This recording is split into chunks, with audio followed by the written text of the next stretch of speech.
Now looking back at your term in office 2 years in نتيب سلطان زنور كالو خلت عامت ملسيلكا انتري خايو انتايو اتقند عوتي مبلكا.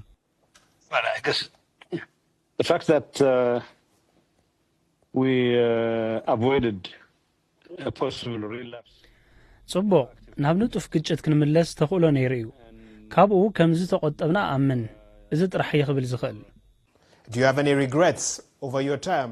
بزعوا عدم سلطانكا زخونه تعسال لك ديو زحالف عدلات قلا. Yes, regrets. هو كم ملاست مزابلت زامسلو اقدمنا خنغورم انخلن كنغورم زغبانا النغرات اللو بزي تعسيه اتزحزن دما اتي اب تግራይ زنبره ፖለቲካዊ ሃዋሁ ዘይረብሕ ውሽጥ አው ፍሕፍሕ ነዚ ዳርጋ ከም ዘይካል ገይርዎ. You've publicly accused hardliners within the كامرحنت كتقلا ወይ ክትወጽእ زعابي አበርክቶ ዝገበረ እንታይ እዩ ትብል ውሽጣዊ ውድባዊ ፍሕፍሕ ፖለቲካ ዲነሩ ኣብዚ ሕጂ ዘሎ ካይዘብ ጽሕካ እንታይ እዩ ማለት እዩ. There was every effort on the part of the political leadership to sabotage the process. ነቲ መስርሕ ንምዕንቃፍ ብወገን ፖለቲካዊ መርሕነት ብዙሕ ጻዕሪ እዩ ነይሩ. ካብናተይ ኣመራርሓን ከይተረፈ ፖለቲካዊ ኣመራርሓ ጥራሕ ግን ኣይኮነን ብመጠኑ እቲ ወተሃደራዊ መርሕነቱ ውን ኣካል ናይ ዝዕንቅፋት እዩ ነይሩ. ብርግጽ ስልጣን ግዚያዊ ምምሕዳር ብዓይኒ ሕጊ ኣብ ካልኣይ ዓመት ምምስራቱ ይበቅዕ ዝኾነ ይኹን ውሳነ ስልጣኑ ምንዋሕ ድማ ብቤት ምኽሪ ፌደሬሽን ኣቢሉ ክኸይድ ይግባእ. ካልኣይ ድማ ብርግጽ መንግስቲ ፌደራል ውን ለውጥ ምግባር ከም ዘድሊ ተሰሚዕዎ ከምኡ ምባሎም ድማ ምኹነ ይመስለኒ. እቲ ኣገዳሲ ግን ንዓይ ዘይኮነስ ንህዝቢ ትግራይ ውን ናብ ጸገም ዝእቱ ዘሎ ውሽጣዊ ውድባዊ ሽርሒ እዩ. I mean, was your exit voluntarily or, you know, did the ማለተይ ሙጻኻ ብፍቃድካ ድዩ? No, what party? I mean, the party, the faction. ኣይፋሉን ማለተይ እቲ ሓደ ወገን ሕወሓት ነዚ መስርሕ ክዕንቅፍ ጸኒሑ እዩ. ብሓቂ ክረአን ከሎ ኩሉ ዓይነት ጸቕጥ ክገብሩ ጸኒሖም እዮም. እገለ ወይ ድማ እዚ እናበሉ ንመንግስቲ ፌደራል ኣማራጺ ይቕርቡ ነይሮም እዮም. እቲ ግዚያዊ ፕሬዝደንት ምምሕዳር ናይ ምሻም ሓላፍነት ዘለዎ ቀዳማይ ሚኒስትር ክሳብ እዚ ግዜ እዚ ኣይፋል ክብል ጸኒሑ እዩ. ኣብዚ ግዜ እዚ ግን ምስ ምዝዛም ስልጣን ግዚያዊ ምምሕዳር ተዛሚዱ ብሓቂ ካሊእ ኣማራጺ ክንሪኤሉ ዝግባእ ግዜ እንተኾይኑ እቲ ቀዳማይ ሚኒስትር ሓቲቱኒ. ንኣብነት ነቲ ስልጣን ተጠቒመ ተመዛበልቲ ምምላሱ ካብ ዘይከኣል ኩሉ እዋን ኣብ ስልጣን ንምጽናሕ ብፍሉይ ዝግደስ ሰብ ኣይኮንኩን. ስለዚ ልክዕ ነይሩ በቲ ሓሳብ ድማ ተሰማሚዐ.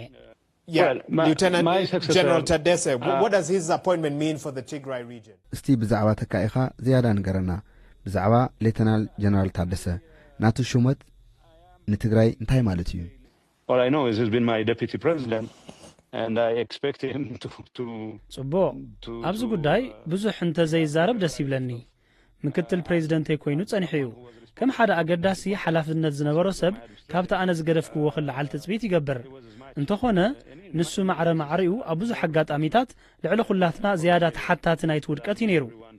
ሓደ ካብቲ ዘጋጥሞ ብድሆታት ድማ ሕማቕ ኣጋጣሚ ኮይኑ ምናልባት ናይቲ ልጓም ዘይብሉ ናይ ስልጣን ህርቫን ዘለዎ ክሳብ ሕጂ ስልጣን ተቆጻጺሩ ዝጸንሐ ውድብ ሕወሓት ክኸውን እዩ. ከምኡውን ኣብዚ እዋን እዚ ኣንጻር እዚ ጉጅለ ክንቀሳቐስ ዓቕሚ ኣለዎ ድዩ የብሉን ክረአዩ. ብናተይ ኣረኣእያ ግን ኣብዚ ሓለፈ 2 ዓመታት ብዙሕ ተመክሮ ኣለዎ. እንተኾነ ኣካል እቲ ናይቲ ዝሓለፈ ውድቀት ስለ ዝኾነ ደጋጊሙ ክሓስበሉን ክመሃረሉን ኣለዎ እየ ዝብል. You say you bear some of the blame, but you say General Tadesse bears... ጀነራል ታደሰ ቀንዲ ተሓታቲ እቲ ውድቀት እዩ ኢልካ ንምንታይ ደኣ እቲ መንበር ሕሊፍካ ትህቦልኻ? ኣካል ናይቲ ጸገም እንተኾይኑ ንምንታይ እዩ ክመርሕ ዘለዎ? Well, it's not for me to decide. If I were asked. ጽቡቕ እዛ ኣነ ዝውስኖ ኣይኮንኩን. ፕሬዝደንት ክሸይም እንተዝሕተት ወይ ድማ ሓደ ካብ ስልጣኑ ዝሰናበት ፕሬዝደንት ንዝትከኦ ፕሬዝደንት ክሸይም ቅቡል ኣይመስለንን. ርግጽ ናተይ ተካ እዩ. እንተወሓደ ኣብቲ ምስ ቀዳማይ ሚኒስትር ዝገበርናዮ ዝርርብ ምናልባት ካብ መብዛሕትኦም ኩሎም ነዚ ቦታ ክወዳደሩ ዝጸንሑ ዝሓሸ ምርጫኡ ዝኾነ ይመስለኒ. ስለዚ እቲ ናይ መወዳእታ ውሳነ ናይ ተቀዳማይ ሚኒስትር እዩ. ኣብዚ ሕጂ እዋን ክብሎ ዝኽእል ድማ እቲ ሓላፊነት ዝተዋሃቦ ታደሰ ወረደ ስርሑ ብጽቡቕ ክሰርሕ በቲ ላዕለዋይ ኣመራርሓ ሕወሓት ድማ ኣብ ትግራይ ዝበጽሖ ጽልዋ ክጻወር ነቲ ክልል ዘጋጥሞ ዘሎ ጸጥታዊ ቁጠባውን ፖለቲካውን ጸገማት ክፈትሕ ብዓብይኡ ድማ ኣብ ምምላስ ተመዛበልትን ምርግጋጽ ሕገ መንግስታዊ ግዛኣታት ትግራይ ከተኩር ተስፋ እዩ ዝገብር. Have you gotten a chance to speak with General Tadesse since the announcement? ድሕሪ እቲ ሽመት ምስ ጀነራል ታደሰ ናይ ምዝራብ ዕድል ረኺብካ ዶ? I wasn't asked for one, and I wasn't in a mood to proffer an advice. ኣይሓተትኩን ኣብዚ መዳይዚ ዓብይ ተመክሮን ዘለዎ ሰብ ምኽሪ ክህብ ድማ ብዙሕ ትጽቢት ዝግበሮ ኣይኮነን What should he prioritize? Because of course ሓደ ካብቲ ዝዓበየ ውድቀትካ ተመዛበልቲ ዳግማይ ዘይምጥያስ እዩ ትብል እቲ ሓድሽ ኣመራርሓ እንታይ ህጽጽ ስጉምትታት ክወስድ ኣለዎ Well, this is the, this time around he has signed a declaration. ጽቡቕ ኣብዚ ግዜ እዚ ሸሞንተ ዝተፈላለዩ ንጥፈታት ቀዳምነት ክህብ ሓደ ስምምዕ ፈሪሙ ኣሎ ንዓይ ግን እቲ ኣገዳሲ ቀዳምነት ክወሃቦ ዝግባእ ሙሉእ ብምሉእ ምትግባር ውዕሊ ፕሪቶርያ እዩ ዲዲአር ሓደ መዳይ ኮይኑ ምምላስ ተመዛበልቲ ግን እቲ ዝዓበየ ትርጉም ዘለዎ ክኸውን ይግባእ ንሱ እዩ እቲ ዝያዳ ፍታሕ ከይረኸበ ቀፂሉ ዘሎ እዚ ክሳብ ሕጂ ንባዕሉ ወሓሲ ህዝቢ ትግራይ ንሱ ጥራሕ ከም ዝኾነ ገይሩ ዝምልከት ሕወሓት ዕድል ክህቦ ድዩ ወይስ ክዕንቅፎ ንቕድሚት ዝርአ እዩ The faction of TPLF that still are masquerading as the only saviors of the people of Tigray would allow him that opportunity will remain to be the same. What do you think, you began by saying the Pretoria Agreement must be a priority. ስምምዕ ፕሪቶርያ ቀዳምነት ክወሃቦ ኣለዎ ብምልኣት ክትግበር ኣለዎ ኢልካ ጀሚርካ ሕጂ ንድሕሪ ተመሊስካ ብምርኣይ እንታይ ጌጋታት ፈጺምካ ውዕሊ ፕሪቶርያ ሙሉእ ብምሉእ ንኽዕወት ካብዚ ዝሐሸ እንታይ ክትገብር ምኽኣልካ Well, we should have approached it in a very organized manner. We should have brought on board all the stakeholders here. ግርም ኣዝዩ ብዝተወደበ ኣገባብ ክንሰራሓሉ ነይሩና ድርድር እንታይ ማለት ምዃኑ ሃዋሁ ዘይነበሮም ሓሙሽተ ኣባላት ፈጻሚ ስራሕ ሕወሓት ሒዝካ ዝስራሕ ነገር የለን ንኹሎም መዳርግቲ ክነሳትፍ ይግባእ ነይሩ ዝያዳ ሲቪላዊ ማሕበራት ክነሳትፍ ነይሩና ብሓፈሻ ነቲ ብሰላም ምምላስ ህዝቦም ንምርግጋጽ ፍሉይ ድሌት ዘለዎም መንእሰያት ክነሳትፍ ይግባእ ነይሩ ንሳቶም ጉዳይ ተመዛበልቲ ንዋጋ ዕዳጋ ዘቕርቦ ኣይኮነን እቲ ቀንዲ ኸስምረሉ ዝግባእን ጌጋ ንሱ እዩ That is the main mistake I should underline. It almost feels like you feel that ዳርጋ ንህዝቢ ትግራይ ምንም ከም ዘይገበርካ ኮይኑ ዶ ይስምዓካ እዚ ብዛዕባኻ ቅኑዕ ግምገማ ድዩ Well, I would say I have been part of the leadership that has failed the people of Tigray. ደሓን ኣነ ኣካል ናይቲ ንህዝቢ ትግራይ ዝፈሸለ ኣመራርሓ እየ ምበልኩ ብዛዕባ እዚ ግን ዝምካሐሉ ነገር ኣይኮነን ከምቲ ኣሜሪካውያን ዝብልዎ ሓቂ እንተኾይኑ ድማ ክምካሐሉ እየ እዚ ምናልባት እቲ ስልጣን ጥራሕ ትኹረት ዝገበረ ውድብ ክትጻወር ዝከኣልን ኩሉ ፈቲነ እየ ከምኡውን ነቲ ዘሎ ኩነታት ንምፍታሕ ኣዝዩ ንቑሕን ዝተወደበን ምንቅስቓስ ንምውዳብ ሓጊዘ ይመስለኒ ከምኡውን እዚ ወሓስ መሲሉ እዩ ዝስምዓኒ ስመይ ክትቀሰሉ ዝኽእል እዚ ጥራሕ እዩ Status quo, and that I think is something, a saving grace that I can say, I can quote to my name. what does the future look like for you? What next?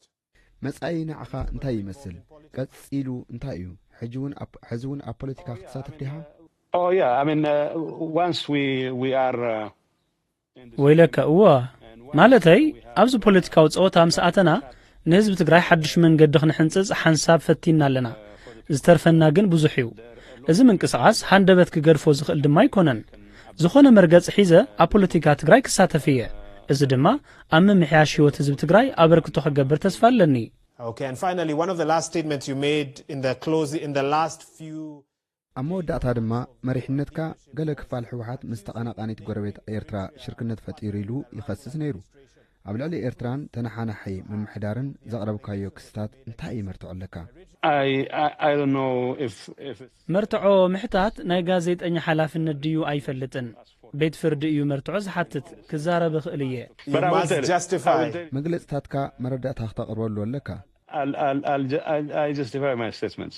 ንመግለጺታተይ እርዳእ እየ ብጭቡጥ እየ ዝፈልጥ ኣስማት ክጠቅስ ኣይኮንኩን ብጭቡጥ እየ ዝፈልጦ ኣብ ምምሕዳረይ ዘለዉ ሰባት ገሊኦም ብሕጋዊ መንገዲ ገሊኦም ድማ ብዘይሕጋዊ መንገዲ ምስ ኤርትራ ዝተዘራረቡ ኣለዉ እቲ ናይ መወዳእታ ሕማቕ ነገር ግን ገለ ካብቲ ኣብ ውሽጢ ሕወሓት ዘሎ ካሊእ ክንፊ ነዚ ዕድል ተጠቒሙ ኣብ ናይ ሕባር ጸላኦም ምእታዎም እዩ ዝደልየ ዓይነት ገምጋሞም ይኹን ስለዚ ኣስማት ክህበኩም ኣይኮንኩን ግን እዚ ብሓቂ ይፍጸም ከም ዝነበረ ግን እኹል መርትዖ ኣለኒ እዩ And finally, and of course, just trying to understand.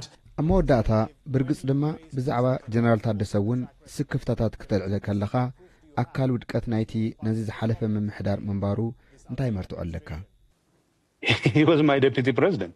ምክትል ፕሬዚደንተይ ኮይ ነይሩ ከምኡውን እቲ ዝተዋሃቦ ሓላፍነት ስርሑ ክፍጽም ኣይከኣለን ንታደሰ ንበይኑ ኣይኮንኩን ዝወቕሶ ዘለኹ ብዛዕባኡ ዋላ ሓንቲ ዘይምግባረይ እንተስ ምእላይ ወይ ምትካእ እውን ናተይ ውድቀት እዩ ስለዚ ሕዚ እውን ከምኡ ከም ዝበለ እኹል መርትዖ ኣለኒ ስለዚ ምክትለይ ስለ ዝነበረ ጉዳያት ጸጥታ ናቱ ሓላፍነት ነይሩ ናይ ብርክት ዝበሉ ከባቢታት ሓላፍነት ነይርዎ ብናተይ ረኣያ ብውድቀት ዝተመልአ እዩ ናቱ ውድቀት ግን ናተይ ውድቀት እውን እዩ Everything you've cited, some would say. ከምኡ ክብለካ ኢለ ነይረ ካብ ፕሬዚደንት ዝመጽእ ትእዛዝ ጥራሕየ ዝፍጽም ነይረ እንተበለካ ኩሉ ዝጠቐስካዮ ገሊኦም ከም መራሒ ኣብ መንበርካ ይወድቕ ይብሉ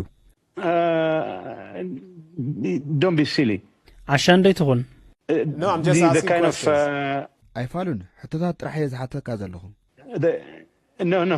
no, the kind of ኣይፋልን ኣይፋል እንታይ ዓይነት ትእዛዛት ክትፈልጥ ፖለቲካ ትግራይ ቁርብ ክብር ዝበለ እዩ ኣይፋል ይቕሬታ ንጌጋይ ንቓላተይ ይቕሬታ ዋና ፖለቲካ ትግራይ ክሳብ ክንዲ ዝኸቢድ እዩ ንሕና ጥራሒና ዝተወደበ ሰራዊት ዘለና ዳርጋ ዓርሱ ኽኢሉ ጠጠው ዝበለ እዩ ዝመስል ውዕል ፕሪቶርያ ነዚ ዕልባት ክገብረሉ ነይርዎ ታደሰ ከም ሓላፍ ሰራዊት ግን ገለ ውሳነታተይ ክቕበል ነይርዎ እዚ ከም ዝነዓኸ ዓይነት ኣብ ካሊእ ዓለም ትነብሩ ሰባት ግን ከረዳእኩም ከቢድ እዩ ውሳነታት ፕሬዝደንት ብዕቱብ ዝወስዶ ኣይነበረን እዚ ብዝኾነ ኣካል ጸገም እዩ ብሓቂ ገለ ውሳነታተይ ኣብ ግብር እንተዝውዕል ነይሩ ማዕረት ንዓወታት ንውድቀታተይ እውን ተሓታቲ ምኾንኩ ኣብ ጉዳይና ግን እቲ ፖለቲካ ዝያዳ ዝኸበደ ዝገብሮ ነገር ኣሎ እቲ ኣብ ስልጣን ዘይነበረ ውድብ ምስቲ ሰራዊት ዝተኣሳሰረ እዩ ብቴክኒካዊ መዳይ ኣብ ትሕቲ መንግስቲ ክኸውን ዝነበሮ ሰራዊት እዩ ቁርብ ድማ ዝተሓላለኸ እዩ ንምርድኡ ኣዝዩ ከቢድ እዩ it's a bit complicated. It's very difficult.